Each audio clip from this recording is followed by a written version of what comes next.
জিনিসপত্রের যে দাম অবস্থা খারাপ।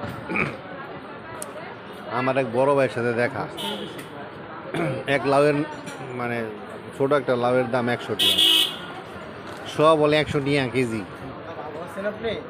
শুধু ডিম কম। খালি আলু আর পেঁপে খান।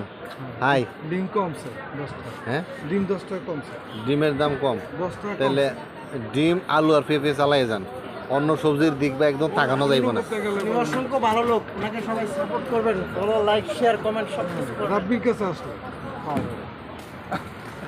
যাই হোক, বাজারের অবস্থা খুবই খারাপ। রাব্বির হাসিটা দেন।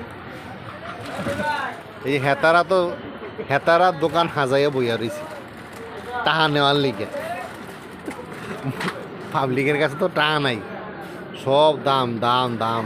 তো ডিম ফেফে আর আলু খান, আর কিছু খাওয়া লাগতো না। পেঁয়াজের দামও বাড়তেছে, কন্ট্রোল নাই। ইনকামের মধ্যে কন্ট্রোল চলে আইছে, ইনকাম নাই, খালি খাওয়ন। পেঁয়াজ কত?